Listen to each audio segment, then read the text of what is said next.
Escucha En el Radar, episodio 9, temporada 3, con el general Reinel Funes, ex subjefe del Estado Mayor Conjunto de las Fuerzas Armadas. Moderado por el periodista Rodolfo Colindres Erazo. Elimina los 5 tipos de dolor con Iboprodol Ultra. Fórmula única. Saludos amigos, gracias por acompañarnos en este nuevo episodio del podcast En el Radar de Radio América. Hoy voy a tener el gusto de dialogar con el general Reinel Enrique Funes Ponce. Quizás algunas nuevas generaciones que están en la noticia no se percatan, pero la mayoría del pueblo hondureño sí. Él fue subjefe del Estado Mayor Conjunto de las Fuerzas Armadas y renunció en el 2019, un caso que no se da muy seguido en nuestro país. En las Fuerzas Armadas se habla de purgas, pero que renuncie un alto militar no se da. Él hablaba de que los principios y el rumbo que lleva el país y las Fuerzas Armadas no eran los principios con los que él había sido formado como militar. Interesante recordar esos hechos y analizar lo que estamos viviendo hoy en día. General, gracias por acompañarnos aquí en este podcast En el Radar de Radio América. Muchas gracias, licenciado Colindres, por la invitación y la oportunidad para poder conversar, podernos dirigir a la población, y a todos los radioyentes y las personas que miran este programa. Para mí es un honor estar compartiendo con usted y a la disposición pues de poder escuchar sus preguntas y poderle transmitir a la población, ¿verdad? Algunos conceptos, algunas ideas. Con lo que usted mencionaba con respecto a mi renuncia, ese es un tema que muchas veces se lo preguntan a uno, y en mi nota de renuncia fui bien claro, ¿verdad? ¿Cuál es el motivo por el cual estaba renunciando? En el fondo, a raíz de esa formación que uno tiene en su hogar, en el proceso de educación y formación como persona, uno va adquiriendo algunos principios y valores que para mí, esos principios y valores que se me inculcaron desde mi casa y que se fueron reforzando a lo largo de mi vida, no son negociables, no se pueden negociar. Entonces, la situación que estamos viviendo en ese momento, no solamente en ese momento, que se ha venido viviendo por algún periodo, prácticamente es la politización que ha habido dentro de las instituciones, específicamente en las Fuerzas Armadas. Sí es cierto que las Fuerzas Armadas, ¿verdad?, es un instrumento del poder político,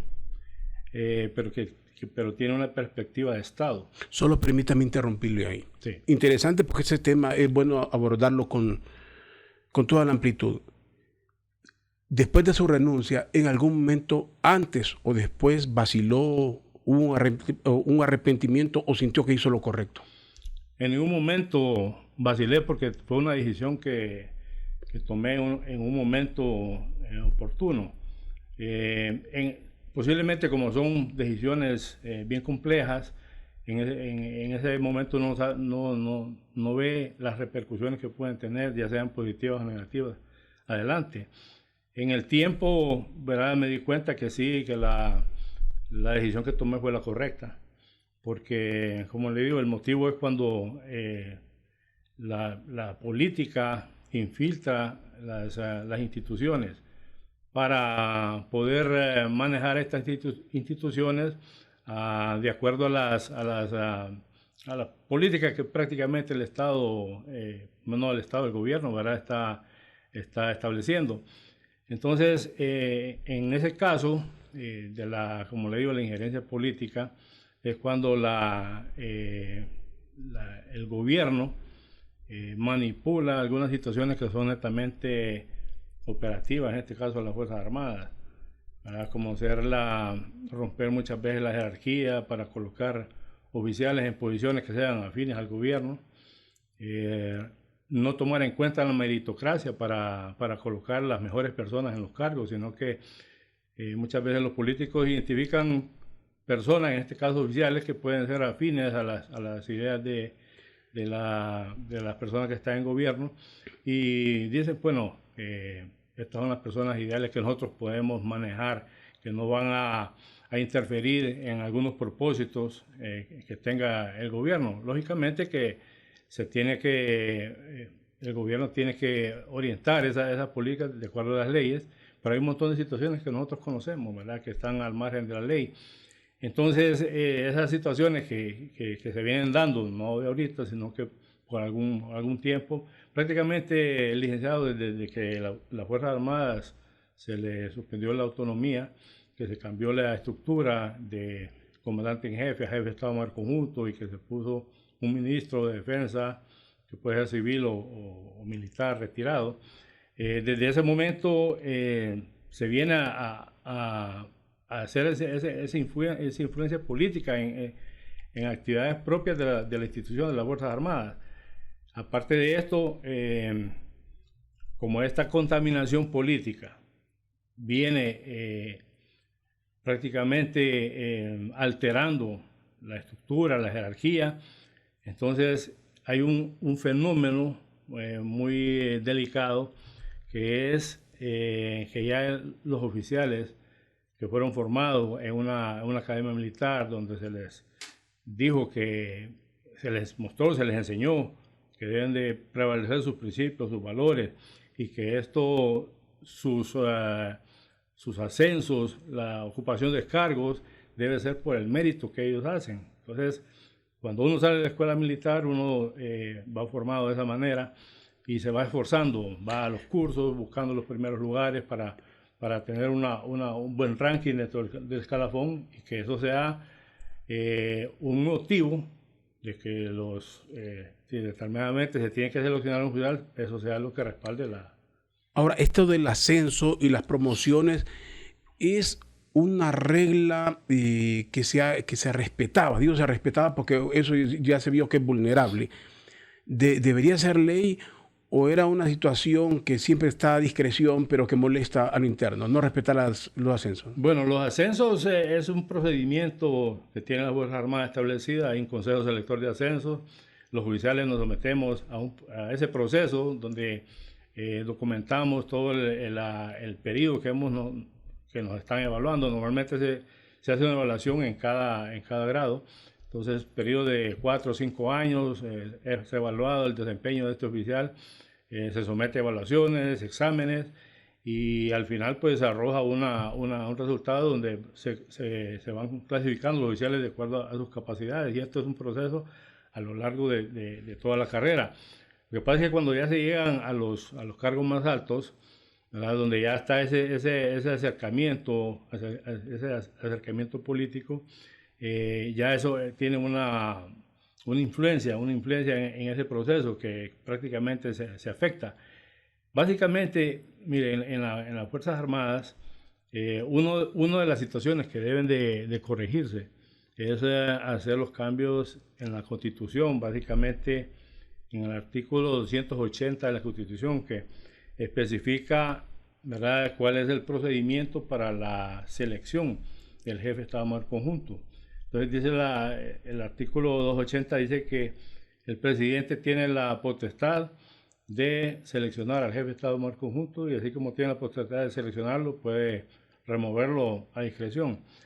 Entonces, esa es una situación que cuando yo estuve en las Fuerzas Armadas, analizamos y decidimos que era necesario hacer algunas enmiendas a la ley constitutiva, pero como este artículo está en la Constitución, ¿verdad?, se tiene que ¿qué es lo que cambiaría al Congreso? ¿Qué es lo básicamente retornar como era antes, que la selección del jefe de Estado Mayor Conjunto, la Junta de Comandantes, debe ser a propuesta de las Fuerzas Armadas y sometida al Congreso Nacional.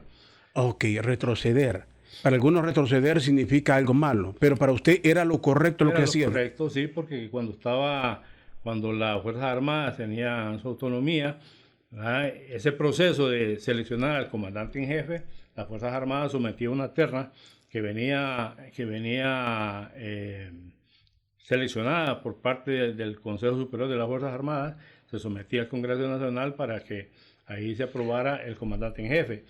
Pero una vez que cambió, ¿verdad?, esa figura, comandante en jefe a jefe de Estado Mayor Conjunto, y que se cambió la ley, prácticamente se le da la potestad al presidente que escoja a la persona que él estime conveniente. Ahora, en las Fuerzas Armadas, con sus compañeros en su momento, no sé, con los que pueda tener comunicación, ¿comparten que esa reforma debería de hacerse ¿O era una inquietud muy particular? No, esa es una inquietud, ¿verdad? Prácticamente de la oficialidad, de las Fuerzas Armadas, porque, como le digo, esa situación, esa injerencia política ha venido a trastornar la posición del oficial. El oficial antes decía, bueno, yo me voy a esmerar en mi carrera, voy a hacer lo mejor para tener los méritos y poder alcanzar los cargos que tenga enfrente.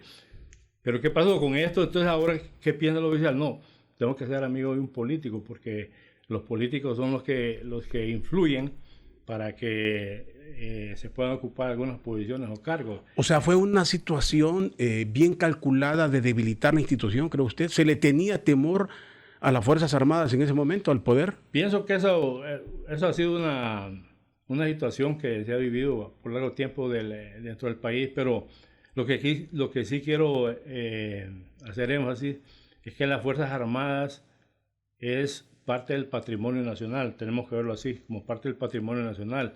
No se tiene que ver como una amenaza al poder político, porque le digo, la Fuerza Armada está dentro del estamento político, pero con una característica de Estado.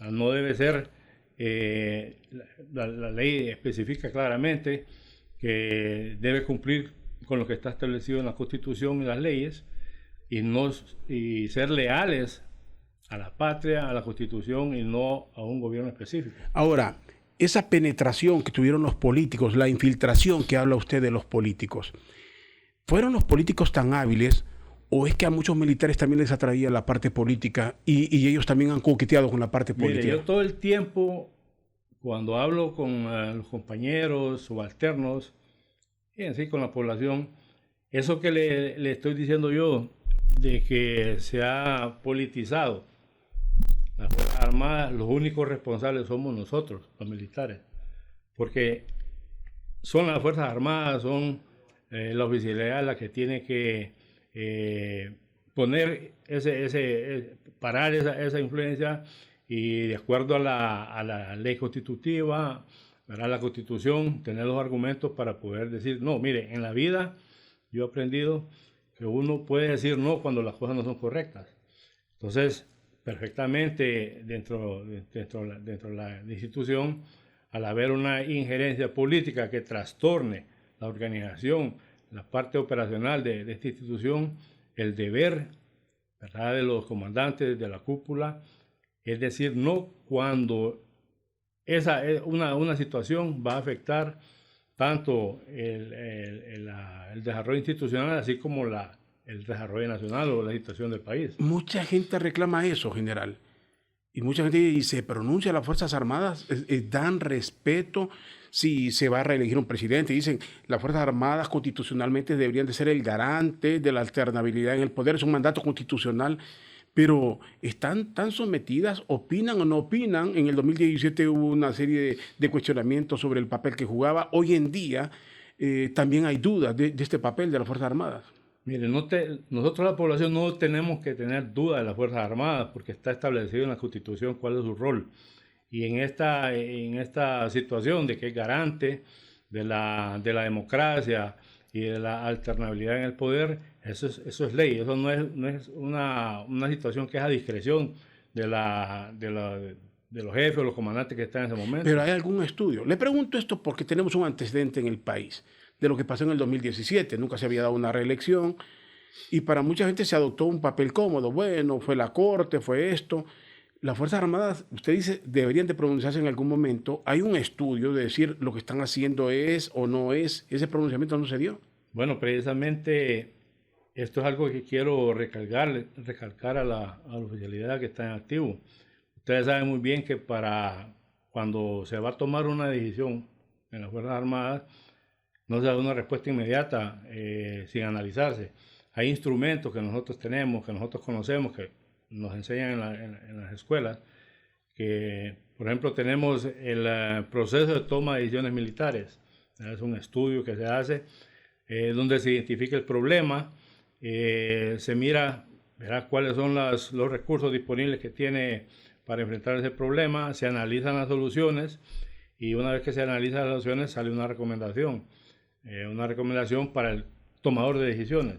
Entonces ese es un instrumento importante que el jefe debe tener o debe someter cualquier decisión que tenga implicación nacional a este proceso, porque es el respaldo que tiene uno para decir, mire, no se puede cumplir esto porque el estudio dice, ¿verdad?, que no arroja que no hay una recomendación que no se puede cumplir. Que es violatorio a la ley. Puede ser violatorio a la ley, puede ser violatorio a la seguridad nacional, puede ser violatorio a los mismos derechos humanos, puede ser. Pero se habrá pronunciado las Fuerzas Armadas en algún momento sobre eso. Sí, sí. Recientemente. Bueno, ya, hablemos del 2017 en adelante, que es donde nacen. Sabemos desde dónde vienen los problemas, pero hablemos de ese momento, de una reelección, todo eso. Sí, yo creo que no ha habido un pronunciamiento, y eso ha sido tal vez la duda que ha tenido la población de por qué las Fuerzas Armadas no adopta una posición que está establecida en la ley. Eso creo que es la nebulosa que ha habido en la población, y que dice qué va a hacer las Fuerzas Armadas, que las Fuerzas Armadas ya está en la ley, ya está establecido qué es lo que tiene que hacer. ¿Se trabaja cómodamente con un ministro de Defensa civil o debería ser un militar? Le digo porque aquí se pone, no sabemos a ciencia cierta si una persona calificada para el puesto, o se pone un amigo o alguien que le amerite confianza, aunque no sepa exactamente el papel que va a desempeñar por parte de un presidente.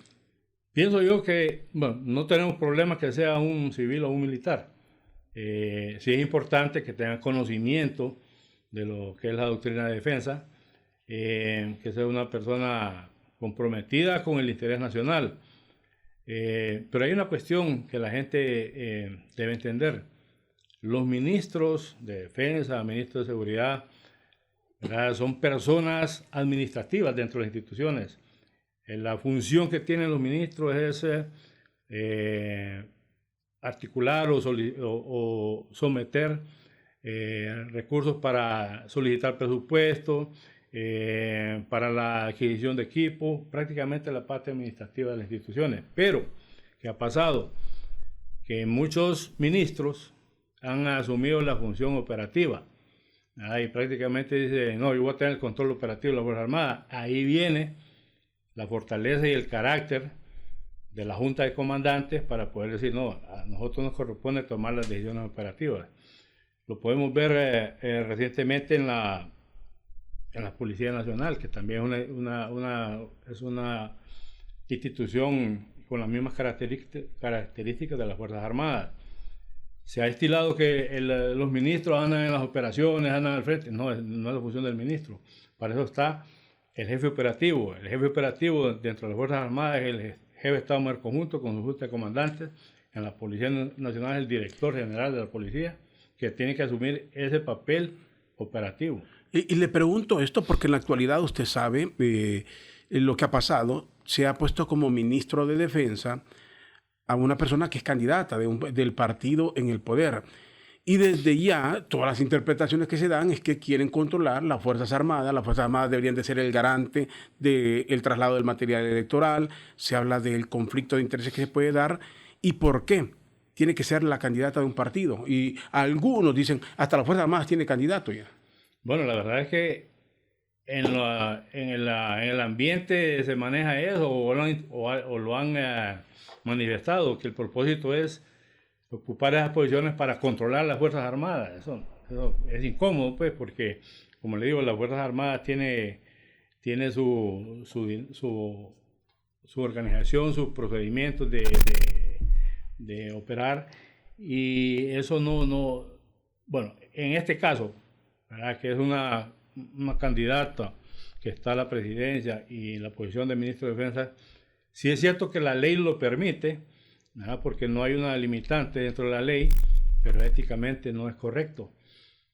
Preguntémonos, esta señora que está en esta situación, anda en su campaña política, ¿cómo se va a movilizar ella? ¿Quién la va a cuidar? Prácticamente tenemos que estar atentos, ¿verdad?, con qué recursos se mueve, con quiénes la acompañan, porque si está utilizando recursos y medios de las Fuerzas Armadas, es una situación ilegal, porque es una cuestión política. No puede hacer uso de los recursos, de los medios o personal de las Fuerzas Armadas, con solo que ande un edecán ahí detrás de ella ya está prácticamente implicando políticamente a una institución que no debe. Es lo que está pasando hoy en día. O sea, que indirectamente, quiéralo o no, o las Fuerzas Armadas está cuidando a un candidato. Bueno, por eso le digo, es una situación que aunque la ley, ¿verdad?, no lo limite, pero no es ético, no es profesional. ¿Y cree usted que es ahí donde, lo que hablábamos al inicio, donde las Fuerzas Armadas debería de hablar con quien presida el país en el momento que sea y decirle no es conveniente, pongo otra persona mientras esta persona, o a menos que esta persona renuncie al cargo? Elimina los 5 tipos de dolor con Iboprodol Ultra. Fórmula única.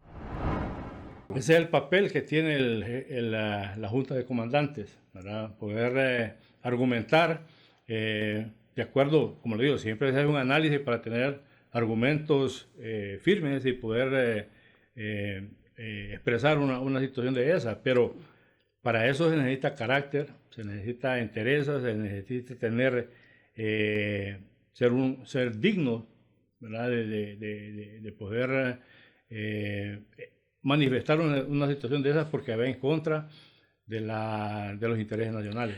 Se necesita tener carácter, dice usted, así como usted lo tuvo en el momento que renunció, que dijo esto, ni el rumbo del país ni de la institución iba con los principios que le habían creado, con los que lo habían formado. ¿Hay carácter hoy en día o cree usted que hay mucho cálculo por quedar bien con el político? Bueno, eso es inherente a la personalidad de los comandantes, ¿verdad? Eso ya va arraigado en las personas.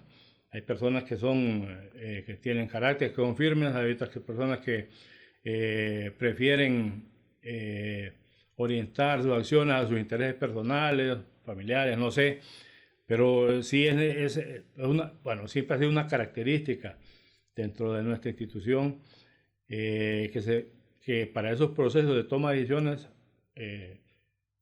aparte de que es un procedimiento que se hace, se necesita la personalidad y el carácter del comandante para poder implementar esas decisiones que se hacen en estos procesos. ¿Se vive con incomodidad dentro de las Fuerzas Armadas en momentos como este? Le pregunto, usted ha de tener comunicación con algunos de los amigos que tiene. Se especula mucho, digo se especula porque no tenemos la certeza de que si están divididos, que hay algunos inconformes, otros no, con la situación actual. Mire, es un tesoro el personal que hay dentro de las Fuerzas Armadas, me refiero en forma general, desde las diferentes jerarquías, desde oficiales, suboficiales, tropas, auxiliares. La verdad es que hay gente tan profesional, tan comprometida con nuestro país, que yo sé que le incomoda algunas decisiones que se toman en determinado momento por parte del mando. Aquellas decisiones que van prácticamente en contra de los intereses nacionales, en contra de los intereses institucionales, pero como la misma Constitución lo estipula, que las Fuerzas Armadas es una institución permanente, apolítica, obediente y no deliberante, entonces no es el ambiente para poder manifestarse, pero internamente sí entiendo por qué. La mayor parte de los que están en las Fuerzas Armadas ahorita en algún momento fueron mis subalternos, fueron mis alumnos. Uno los conoce muy bien y da pesar que muchas de estas personas que uno formó o que contribuyó en el proceso de ellos llegan a un punto, a un momento que no tengan ese interés, ese carácter de poder, ¿verdad?, imponer una decisión. Como le digo yo, uno siempre tiene la opción para decir no cuando va en contra de esas situaciones. Ese hecho que se dio, donde el jefe del Estado Mayor Conjunto estuvo en Venezuela y que provocó un comentario de la embajadora de los Estados Unidos, fue una decisión desacertada, falta de cálculo, falta de análisis, porque si era o no el momento de hacer una visita después de unas elecciones, un proceso complejo, y de personas que el gobierno de Estados Unidos las está viendo como involucradas con el narcotráfico. ¿Cuál es su criterio sobre eso? Mire, esa es una situación bien incómoda, pero ahí, como le digo yo, es donde uno tiene el carácter de poder decir no, porque uno tiene que, cuando hay situaciones muy delicadas, uno tiene sus asesores. El jefe de Estado Mayor Conjunto tiene su Estado Mayor, que es el asesora. Tiene la Comisión de Estudios Estratégicos, que es una organización que están hay oficiales retirados, oficiales activos, muy profesionales, que son los que dan asesoramiento en situaciones como esta. ¿Usted cree que en ese momento él tuvo que haber dicho no es conveniente en este momento? Definitivamente. Tuvo que haber dicho no por la situación política que está viviendo en ese país, la situación política que estamos viviendo nosotros, y hay suficientes argumentos para poder decir no, ¿por qué no? Y como digo, se hace cuando son situaciones como esas, no puede el que está a cargo tomar una decisión y visceralmente decir sí, voy o no voy, sino que es una situación delicada y entonces tiene que someterse a un análisis. Entonces por eso le digo, cuando uno está de comandante o está de jefe, cuando hay situaciones complejas, no puede tomar una decisión en el momento, sino que tiene que llegar a un proceso de análisis. La reacción de la embajadora de los Estados Unidos, que hace la observación que le preocupaba ver al ministro de Defensa y al jefe de las Fuerzas Armadas sentadas con personas señaladas como narcotraficantes. ¿Hay un mensaje para las Fuerzas Armadas? ¿Usted lo entendió como un mensaje o un llamado de atención? Es un mensaje para todo el país, no solo para las Fuerzas Armadas, porque es una situación bien compleja. Todos hemos estudiado, hemos visto lo que está pasando en Venezuela y del momento que se hace una visita en ese momento, porque como le digo, dentro de las instituciones, dentro de lo que es la diplomacia, hay relaciones entre los países, hay relaciones entre las Fuerzas Armadas. Por ejemplo, nosotros en Centroamérica tenemos la CEFAC, ¿verdad? Que es la organización donde las Fuerzas Armadas Centroamericanas hacen muchas coordinaciones, intercambios, ya ya está establecido. Entonces, por ejemplo, dentro de la CEFAC tenemos intercambio de instructores, intercambio de alumnos, con Nicaragua, con Guatemala, con El Salvador. Muchas veces se solicita que la CEFAC participe, digamos, en un desfile militar. Entonces, pero hay que tener cuidado y cálculos. Por ejemplo, ahorita recientemente hubo un desfile en Nicaragua. Yo no pude observar todo el desfile, pero situaciones como esas son las que se manejan, ¿verdad? En la conferencia de Fuerzas Armadas de Centroamérica, la CEFAC, porque dice, bueno, vamos a participar, entonces todos los que somos de la CEFAC vamos a participar, entonces no hay ningún problema. Pero si ya solo es uno, ¿verdad? Ya es otro mensaje el que se está mandando. En el caso, digamos, de esta situación de la visita del ministro y el jefe de Estado Mayor Conjunto a Venezuela, es una situación bien compleja y no es que no se pueda visitar, pero el momento que se hizo no es el adecuado, porque ellos argumentaban que había una situación de competencia, había unos cadetes. Mire, cuando nosotros estuvimos en las Fuerzas Armadas, por ejemplo, está la competencia de Fuerzas Comando, que se llama, que es una competencia a nivel de América, donde participan todos los países y se invitan, ¿verdad? Algunas personalidades que vayan. Normalmente en estas situaciones asiste el comandante del batallón para estar presente en las competencias, pero ya un ministro y un jefe de Estado Mayor Conjunto, por una situación de cadetes, yo no lo veo como un argumento válido. Un jefe de las Fuerzas Armadas, anterior un jefe del Estado Mayor Conjunto, le envió un mensaje que usted lo escuchó a exmilitares, a ex jefes de las Fuerzas Armadas. No más golpes de Estado y los llamó por su nombre. ¿Fue una acción política? ¿Fue falta de respeto? ¿Cómo la tomaron ustedes que han sido parte de la institución? Bueno, yo lo veo como una ligereza de jefe de Estado Mayor Conjunto, pronunciar un discurso prácticamente político. Y eso no es el primero que lo hace. Lo han hecho muchos, no se han percatado de que un mensaje, un mensaje que sea visceral en ese momento pueda tener una implicación política. Entonces, por eso se debe ser muy cuidadoso. Miren, cuando uno está en esos cargos, como lo manifesté anteriormente, uno está como estamento del Estado cerca de la parte política, pero uno tiene que identificar claramente que hay una línea, ¿verdad? Que es la parte política y la parte militar. No se pueden combinar, cada quien debe jugar a sus canchas. Sí es cierto que se complementan, porque son estamentos políticos y estamentos del Estado que trabajan para el Estado. Pero cuando lo digo, perdón, lo interrumpo, usted dice una ligereza, mucha gente lo vio como una acción política, de hecho se hizo un anuncio político de esa participación. ¿Se hizo de forma emotiva o es que había algún estudio o alguna duda de que militares en retiro están organizando un golpe de Estado? Bueno, esa pregunta hay que hacerla a la persona que lo manifestó. No sabría cuál fue el motivo que lo hizo. ¿Pero usted cree que tienen capacidad los militares en retiro de estar organizando para dar golpes de Estado? Mire, los oficiales retirados amamos nuestras Fuerzas Armadas, amamos nuestro país. Queremos estar siempre cerca del activo para poderle transmitir nuestras experiencias, nuestros consejos, porque hay una infinidad de oficiales valiosos que tienen mucho conocimiento, que tienen mucha experiencia, y eso, el activo tiene que estar abierto para poder aceptar esos consejos, porque son consejos. Nosotros nunca le vamos a aconsejar a la Junta de Comandantes, a los oficiales, a la tropa, ¿verdad?, acciones que están fuera que son ilegales o que son influencias políticas. Nosotros, una vez que nos retiramos, tenemos la libertad de poder tener simpatía por un partido político, pero esa es ya una decisión personal.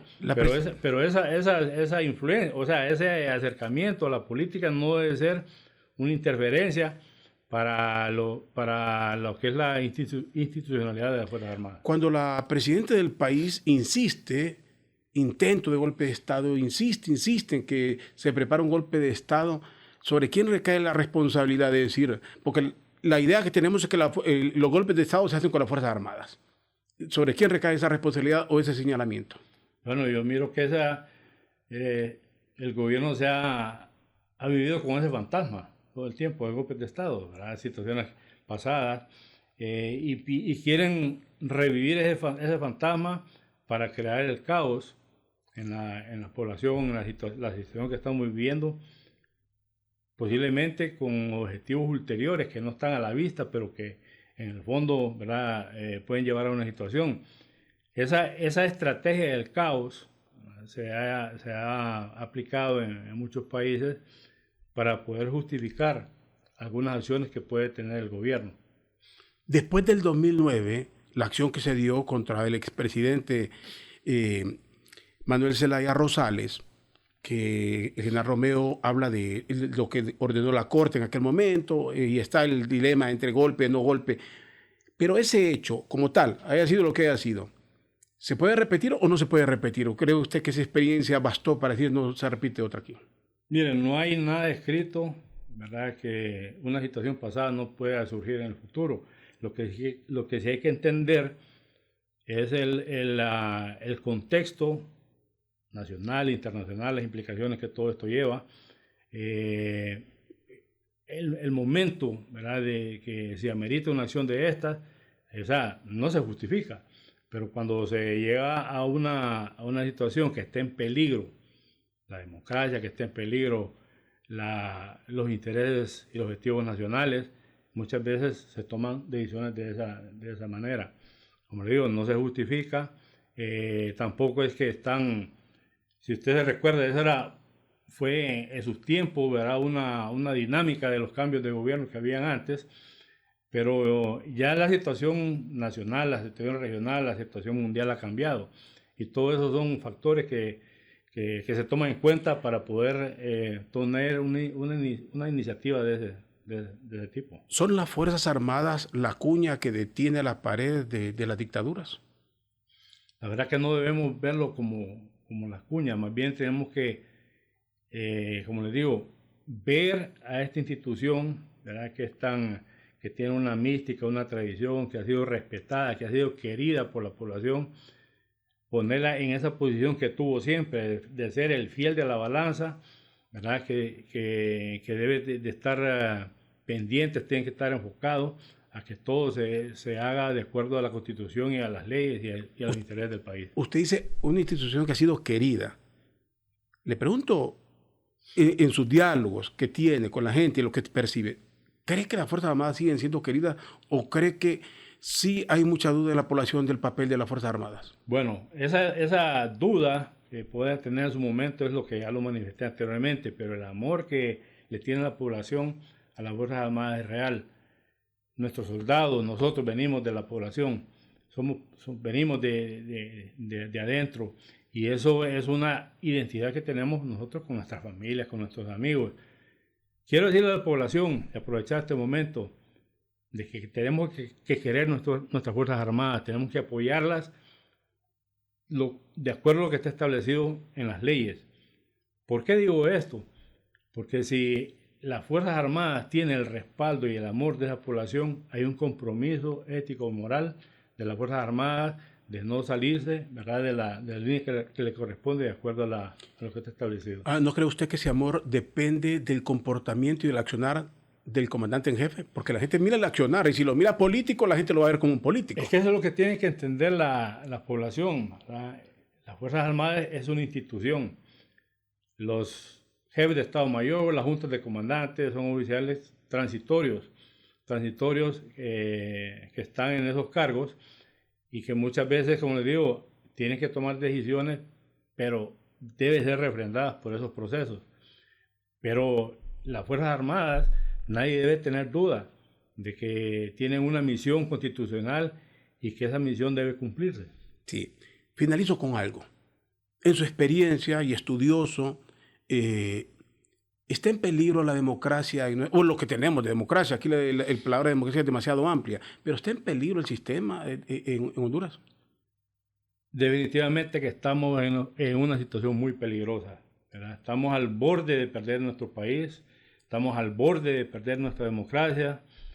Quiero aprovechar para hacer un llamado, ¿verdad?, a la población, que tenemos que insistir y tenemos que ser defensores de lo que está establecido en nuestra Carta Magna. Somos una república y tenemos un sistema de gobierno establecido que es democrático, y no debemos de permitir, ¿verdad?, que vengan a querer imponer ideologías extrañas a lo que está establecido en nuestras leyes para poder cambiar el sistema de gobierno.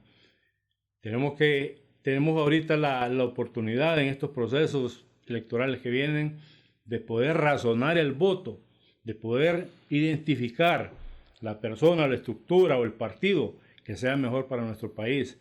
Esa es una situación que debemos ser conscientes. Yo sé que hay mucha necesidad en el pueblo, y muchas veces la gente, por satisfacer una necesidad, da el voto por un candidato o un partido que posiblemente le va a solucionar esa necesidad inmediata, pero ¿cuánto tiempo le va a durar eso? Ahora, era la última pregunta, pero aquí surge otra. Entonces, si estamos en peligro, ¿la confianza quién la debe generar? ¿Las Fuerzas Armadas o no? Le digo así, el razonamiento claro. Las dictaduras, pongámoslo en Venezuela, se fue a unas elecciones, se habla de un resultado, el gobierno se las roba, y se las puede robar esas elecciones porque tiene unas Fuerzas Armadas. Y todo el mundo dice, ese gobierno se mantiene porque tiene unas Fuerzas Armadas. El pueblo está en las calles, pero no tiene las Fuerzas Armadas. Las Fuerzas Armadas las tiene el gobierno venezolano. Entonces, ¿quién le debe dar esa confianza al pueblo hondureño si estamos en peligro? Bueno, el poder lo tiene el pueblo. Las Fuerzas Armadas es parte del pueblo, es parte del Estado. Recuerde que el Estado está constituido por el territorio, la población y el gobierno. Las Fuerzas Armadas, con la población, ¿verdad?, son los responsables, somos los responsables de que se mantenga la democracia. En el caso que usted menciona de Venezuela, ¿verdad?, estos sistemas anárquicos han venido manipulando las instituciones, las han venido contaminando y transformando políticamente para poderlas tener, como le expliqué al inicio, a favor de sus intereses. Sí, porque usted dijo que hay penetración política en nuestro país. Sí, correcto, sí hay. Pero como lo manifesté, nosotros los militares somos los responsables de decir no, ¿verdad? No vamos a permitir que haya injerencia política, porque eso va en contra de la estabilidad del Estado, va en contra de la institucionalidad. Bueno, general, es un gusto dialogar así de forma relajada, un poco, analizando poco a poco. Esperemos que nada pase en el país, y le agradezco y que sigamos reflexionando que prevalezca la democracia en nuestro país. Gracias por acompañarnos en este podcast. Muchas gracias, licenciado, y quiero finalizar ahí, mandar un mensaje a los miembros de las Fuerzas Armadas. Cuando uno está en las Fuerzas Armadas, principalmente los oficiales, uno ama a su tropa, uno se dedica a su personal. Mantengamos esa integridad, esa dignidad que nos ha enseñado en nuestro proceso de formación para poder tener una institución tan noble, que el pueblo la quiera, que sea creíble y que seamos nosotros, ¿verdad?, las Fuerzas Armadas, tanto activos como retirados, ese elemento que da el confort, la serenidad y la estabilidad a un Estado. Gracias. Nos acompañó en este podcast el general Reinel Enrique Funes Ponce. Fue subjefe de las Fuerzas Armadas y, como los relaté al inicio, para quienes no conocían parte de esta historia, él renunció en el 2019 a ser subjefe de las Fuerzas Armadas porque no le gustó el papel que llevaba el país ni posiblemente el de la misma institución castrense. Nos acompañó en muchas reflexiones aquí. Gracias a todos por acompañarnos y los invito a un nuevo episodio del podcast En el Radar de Radio América. Elimina los 5 tipos de dolor con Iboprodol Ultra. Fórmula única. Encuéntranos como Podcast Radio América HN en Spotify, Deezer, Apple Podcast y en nuestra página www.radioamerica.hn.